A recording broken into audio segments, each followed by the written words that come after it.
Hi, I am Kara Maiko. I am here today with the Tillamook County Pioneer and um, Alan Evans, and I will let Alan introduce himself. We are going to be talking about his helping hands. Are you the director or you're the director, correct? I got that right? I'm the founder and president. That's Founder and correct. president. Perfect. So why don't you tell me a little bit about what Helping Hands does? And I got the name. Is the full name or is there an acronym? I know that sometimes there are longer. We simplify to Helping Hands, but I want people to be able to find you if they search. We do. And, it's Helping Hands Reentry Outreach Centers. And we've Perfect. been serving Tillamook County for about 5 years now. Wonderful. So before we dive into the statistics, because I think that can really it's a hard thing for people to hear. Why don't we start with some of the basics? How big your organization is, the types of people you serve, how many volunteers you typically have, that kind of thing. Sure. Our organization has 11 facilities in 5 Oregon counties. Started it 21 years ago after I was homeless for 27 years. Started in Seaside, Oregon, expanded to Yamhill County, expanded to Lincoln County, and about 6 years ago now, a group of people from Tillamook County came and looked at our organization. They said, we would love to have what you do here in this community. So we bought the 1942 Naval Command Center in the port of Tillamook, and we remodeled it and we opened up a facility there. The bottom floor is complete. It has been complete for a long time. And it houses right now, I think we have 39 people there that experience homelessness in Tillamook County. Oh my goodness, that's so many. So for listeners who aren't from the area, Tillamook County has around 25 to 30,000 people. I mean, a lot of the people who live here are working class people. They are a middle-aged demographic, I would say 45 to 55 is a pretty good average. A lot of families, a lot of farm workers and truck drivers and loggers and fishermen.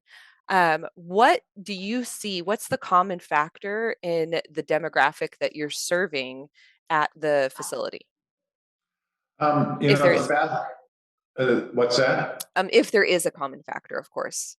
Well, if a person is houseless in Tillamook County, they usually get sent to our facility.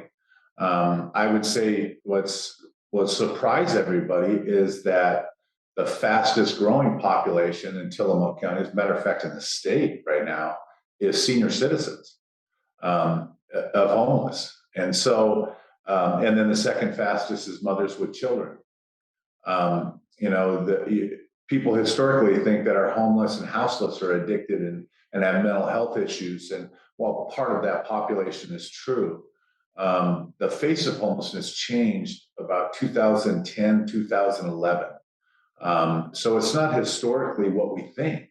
It's not the addicted mental health, people needing assistance. It's average people who have who cannot afford to live in our communities anymore that I, end up being sent to our facility. I think that's an extremely important point to make because right now I mean, many major urban areas are experiencing an overwhelmingly impossible situation with the homeless crisis. There is no facilities, there's no mental health care, there's no state support. So often people get Yeah. shipped from one place to another, and communities like ours they get thrown in, even though the solutions aren't going to be the same as they would be for downtown San Francisco. So people see homelessness and they see downtown San Francisco and the people walking around on Skid Row in LA, but they don't necessarily understand what it's like in rural communities like ours. Well, they don't. I mean, trauma is the basis for all of this. And I'll tell you the reason. I'll tell you a little story. So, I grew up in an addicted family. I lived through physical abuse. I lived through sexual molestation as a child. I was beaten by my father. I was hung by my father when I was 11. I was put into the foster care system. Every decision I made in my life from that point forward, and I was homeless for 27 years and ended my bout with homelessness 21 years ago. And what people seen on the outside and who I truly was on the inside and what I needed were two different things. We have this ability to look at this problem at, as it's people's faults, but the truth is it isn't.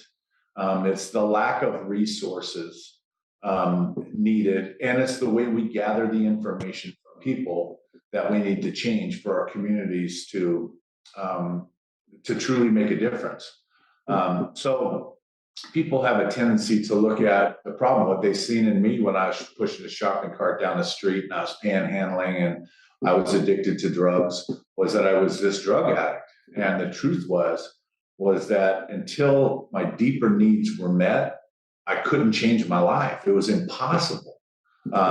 And so that's why we started this organization 21 years ago, is how can we listen to the stories of people and bring individual reentry plans? How can we take a person's story and take a deeper look at that, provide case management, help them get through their basic needs and the obstacles they face to reenter society?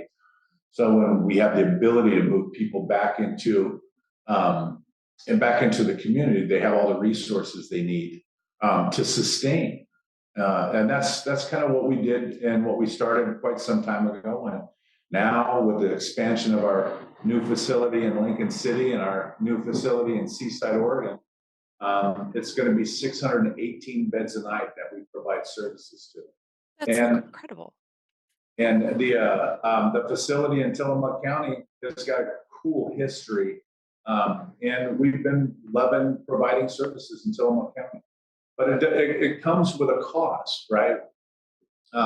That's the most difficult thing. Is one of the reasons we have lack of resources in communities is because there's not proper funding to provide these vital services that communities need. You know, in our organization, every year between January and August 1st goes through this dip that raising money is difficult to do. And, you know, we don't receive money from the city of Tillamook. We don't receive money from the county of Tillamook. We don't But you receive. provide the benefit of housing and helping people who can, I mean, I won't make any judgments about the people within the programs that you offer because I don't know anything about them or their backgrounds. So, but typically the vast majority of people complain about houseless people existing in public. So it's interesting Yeah, that we rely on nonprofits and donations to solve that problem rather than collectively working together to solve it. But why don't we absolutely. talk a little bit about some of the solutions? So do you feel like the services that you offer, are they actually leading to better outcomes for the people, or is it just a stopgap? Absolutely. I think, you know, our organization is different than any other organization that you find because we invest in people to be different. That's the most important piece. You know, people come in with addiction issues, the senior population, re-entering a senior on a fixed income into a community that doesn't have the resources to house a person on the money that they make is extremely difficult. So when we put individual reentry plans together for people, we invest in the person to give them the best toolbox for long-term change in the community. And that's the most important piece because it starts with identification. It starts with food stamps. It starts with a social security card. It starts with employment and employment to help a person get to the point. And then on top of it, can you stay clean and sober? I mean, that's what we invest in. We invest in recovery and change and opportunity for people. And you cannot go wrong when you invest in people to give them the best toolbox they can. So past our doors, they have a fighting chance in a world right now that is destined for failure. So the best person we can help and put back into the community has the best chances. And so we're not a Band-Aid fix. Our organization is different because we do what we call an IRP, an individual reentry plan. We evaluate the demographics of a person, their needs, and the obstacles they face. We customize reentry plans for each person who works with case management and work with resident advisors to overcome those obstacles so we can empower them to survive outside of the doors of our organization and hopefully not recidivate back to the streets. And I think that that's pretty special. And we learned that from my story. I was all over the United States saying, "Look, I'm broke, I'm homeless, I'm addicted, I'm broken. Please help me." They would give me treatment, and then I'd go to treatment for 30 days and give me a certificate and push me back out into the same environment I was living in before. We have to invest in people to promote change. So going to that that argument or that theory that you have to invest in people to actually make the change, how many of the people that come through your come through Helping Hands, how many of them are now stable, like percentage Um, wise? Are they well, all have they all been now housed? Not the people maybe who are no, currently so in housing or we in your provide seats. we provide two different kinds of help, right? We provide emergency shelter that's a low barrier. A person can come to us, they could have used yesterday, they could have used this morning, they can't use on site. We give them up to 30 days in that. And if we're not a fit, our organization isn't a fit, we navigate them to services that they need. 65% of the people who come into our emergency shelter move on to our reentry program. 65%. So 35% of the people need more resources than we're capable of providing. And we try to plug them into either detox or treatment or mental health services, some of the things that they need to get out of that don't qualify them to move forward into our higher barrier program. Of the 65% of people that move into reentry, between 75 and 81, depending on the county, move on to sustainable housing in the community. That's incredible. That's such a great success rate. Let's talk a little bit about the people who are not succeeding, because it's wonderful to have a safety net for people who are what's the right way to say this? I hear Yeah, you. you get where I'm going. Yeah. So what do we as a society do for the people where regardless of what we do and how hard we reach out, they end up back on the streets? What's that solution? Well, the solution is we have to know the population we're serving. In most of our communities today, everybody gets pushed into that population. That's why you see so many people living on the streets. Is how do we evaluate the people who are capable and the people who aren't? So I always lean back on my story. Self-medication saved my life until it almost killed me, right? If my only route to get assistance is to self-medicate, and that prompts mental health issues, that prompts all kinds of stuff. And for several years, I was that guy. I was the guy that people said, you will never change your life because you continue on this. And so until we truly know who we're dealing with, and until we truly know what that data is, then it's going to be difficult to make any changes. There are going to be people who continue to recidivate back to the streets and back to our jails because that's the lifestyle that they know, and it's the easiest route for them to feel okay. It doesn't make it right. It's not an excuse, it's an explanation. And so what happens with people is until we can put together services that will allow, one is we need to allow accountability. We have to get that back in our system because today we have none. In the state of Oregon, we've legalized drug abuse. We've got all of these things that allow people to stay exactly where they're at. And once we get to the point where we can begin to evaluate the population, allow the people capable of changing to move into the programs that provide long-term care for them, and then we can concentrate on the basic needs, the important needs of that population of people who we continually see be the problem children, right? And I say that from experience. So I was a Oh, I'm a problem child. problem child too. It's okay. Yeah. Yeah. I think, okay, so within that population of recurring, recurring homeless people, Yeah. how many of the people that you see that are just going right back into the same patterns and routines, how many of those people were born here and how many of those people chose to be here? That's a tough call because if you evaluate communities like Tillamook or Clatsop County and you find out how many people were born and raised there, it's completely different. I mean, people move to places for different reasons. People come into town for family, they come into town for all kinds of things. I mean, Tillamook County is kind of an odd county because it's not a place that people go for resources. It's not a place that people go, hey, listen, I want to be homeless in Tillamook. I It's the mean, worst place to be homeless. It it, rains 10 feet it a really year, is. it's So cold, there's and everything something. is so far away. You're absolutely right. So there's things that hold people in place, right? If they come for an event or they come for a party, if they drink and drive, if they get in trouble in the community, then they're kind of stuck in the community because a crime was committed in that community. But you know, Tillamook County is a little bit different. People come to Tillamook County for work, and there's work there. Um, and also jail. You know, I mean, probably 35% of people we work with today are people who are getting out of being incarcerated there.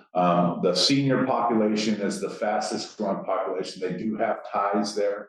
And then there's deep family roots in Tillamook and cousins and nephews and people who ended up on drugs and couldn't be trusted at home get kind of pushed out into our streets. It's really difficult to gauge that. It is, and we've tried for a long time because people say, how many people are from here? Well, how many people are truly from Tillamook that live there today? They come for reasons and they end up needing the assistance of the resources that are provided in the community, and we just happen to be one of them. And I ask not because I think that people who end up here and get stuck here shouldn't get services, especially because those services are available to everybody, and I think that's wonderful.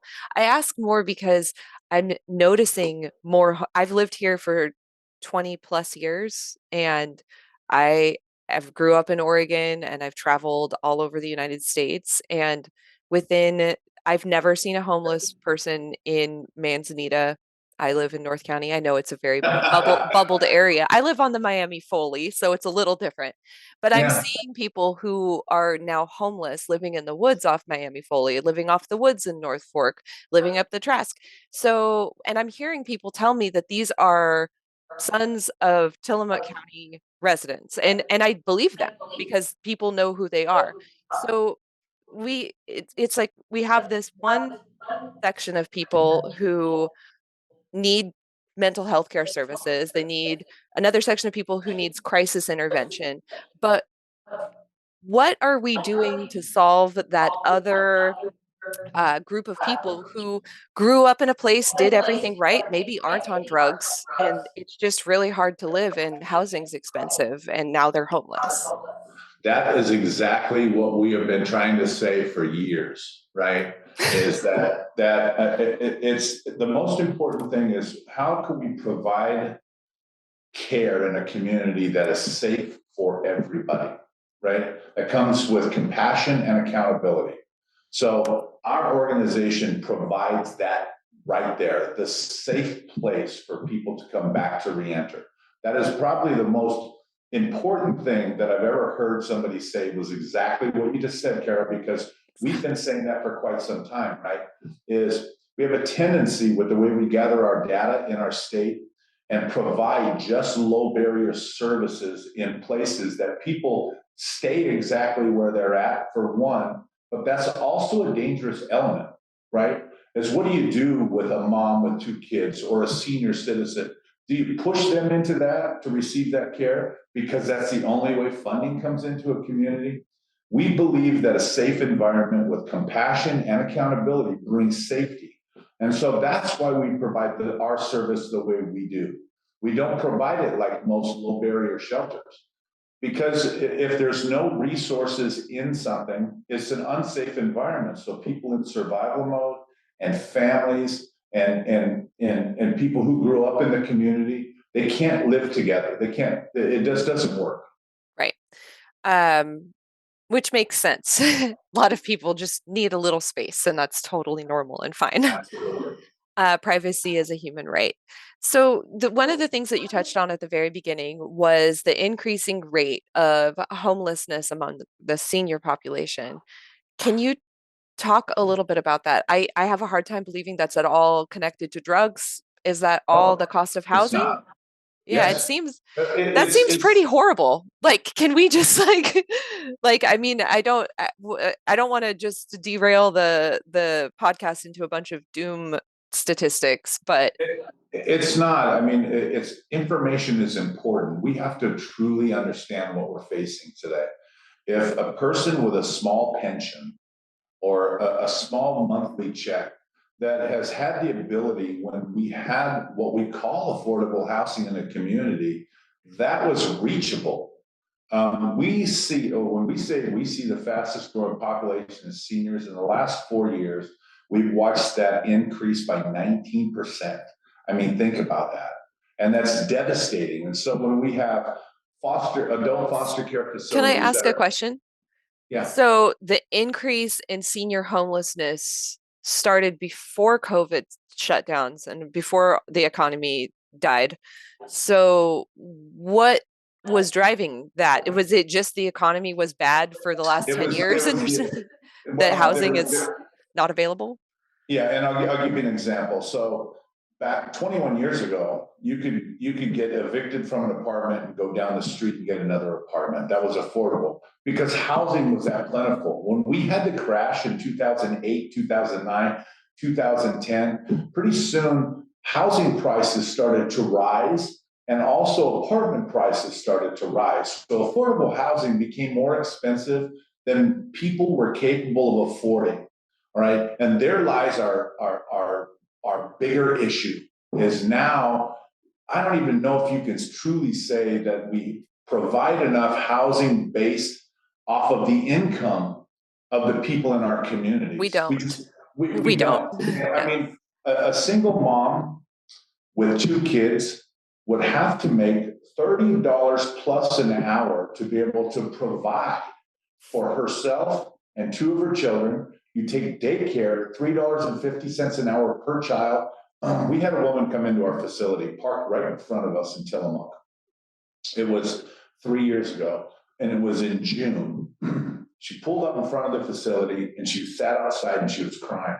When we came outside to ask her, what's wrong? Why don't you come inside? And we learned a little bit about her story. Is here was a woman that was making $14 an hour. She had two kids, 5 and 7 years old, both of her children. She was making $14 an hour. She had a car payment of $100 a month. She had an insurance payment of 80 something dollars a month. And school got let out. And then she had to get daycare for her kids to keep her job. It was $3.50 an hour per child. So right off the bat, after taxes, She $14 makes like a an hour. dollar. She was making $60 a week and Yeah, couldn't pay her rent. right. And so those are kind of the situations we're facing today. Well, and I think I really want to focus on solutions Yeah. because obviously the shelter care is important, the mental health care is important, but when you are asking a single mother of two that is working, she's working and she's trying to take care of her children and she's paying insurance, which is a pretty good hallmark of being a good citizen. If you're asking them to break their back and raise healthy children for what's essentially, I mean, I don't know how anyone would survive on $200 a month. Like that's an absurd thought to Well, me. So like I have my own struggles. I've seen people struggle with homelessness. I've had family members who've died homeless. I've had help family members who experience homelessness on and off. So it's an important issue to me. But I feel like the burden of change is always put on pull yourself up by your bootstraps, make Yeah, something, that's build a crock. something. And it's like venture capitalists never come to these people and say, what's your idea? They don't even know they exist. So how do we make the change when most people aren't going to experience homelessness? They'll never understand what it like is like to have to choose between eating and feeding your own child and constantly being afraid of whatever might come your way because you have no safety and no That's right. psychological safety. Yep. So, how do we as a community and as a society bring attention to the issue of people who are working can't afford to raise their kids and pay their bills and they're not like being luxurious. Like these people aren't driving up in BMWs or anything like that. So, what do we say to them? How do we get people to care? It seems like the solution is always, well, you voted for him. So, and it's like this problem has been ever present for at the last it's been a while and there's been a lot of institutions. So I don't think it's a institutional problem. I don't think it's a Democrat Republican problem. I think it's an awareness problem. So how do we raise awareness? Well, the way I always, I like to tell a little story. So I ask people, if you walk into a restaurant and your waitress treated you terribly, how much would you tip her? And most people say, I would tip zero. I said, well, if you rewound that situation and you walked into a restaurant and the manager said, please excuse your waitress, her husband died yesterday, and she treated you terribly, how much would you tip her? You Like see, 100%. we have this tendency to judge things by the actions rather than the depth of the story. What we need to do to educate communities is teach people to look at this a different way. We can solve problems when everybody's working together. We are working against perception issues and we're working against opinions, people who have never experienced certain things in their life.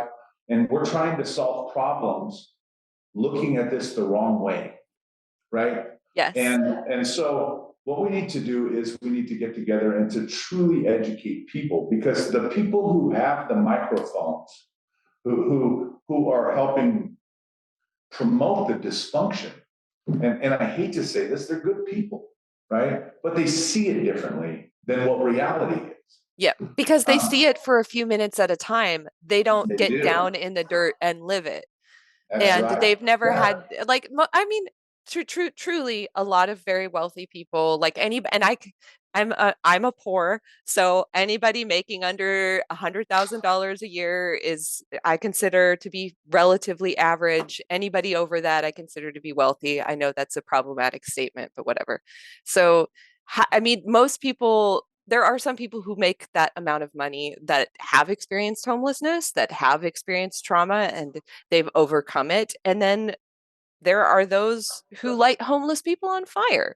So that's a pretty wide gap. And how do we, you said bring people together and get people together, but how do we do that when it's there is an element of society that cares so little about humans that it's you could never appeal to them through emotion. Well, I kind of disagree with you. And I'll tell you the reason why. It's because I've been doing this a long time. I came from dragging a bag down the street to breaking windows to, I was homeless all over the United States. I was one of those guys. My story in itself, in certain arenas, we could sit down and we could talk about compassion and understanding. It's we have to get people in the room to listen, right? And it's difficult to do, but for the last 20, almost 22 years now, we've been doing that. It's changing the hearts and minds of people in community. And it takes one is if we can get our elected officials to bounce against the current and maybe explain to communities a little bit differently. But we are funneling millions of dollars into an industry that is getting worse by 15% a year. We You know, are, that's such a wonderful statement. We're just about out of time, and I want to end on that statement because I think you hit on the root of the problem. How many industries do we funnel money into? where you have the opposite expected outcome on the other That's end, right. and you just keep throwing money at the problem. So, Well, I think, are we done now? Or do I got? we can wrap it up if you have other things to do. We have 6 minutes No. left on the Okay, recording, cool. so take it. Yeah. So here's what I tell people in our state, and I've lived on both sides of this. I've lived to the point where I've crawled upstairs and said, please help me. I don't want to die.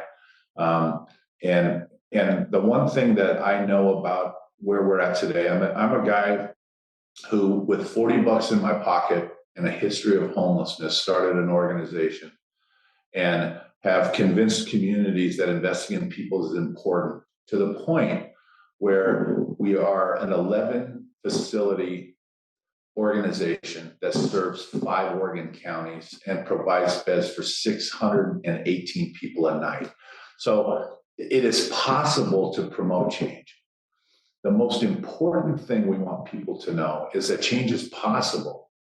We are pumping hundreds of millions of dollars into a system that continually gets worse. Homelessness has become an industry. We raise taxes, we create bonds, we do all of these things, and we spend the money the exact same way we always have, which perpetuates the problem.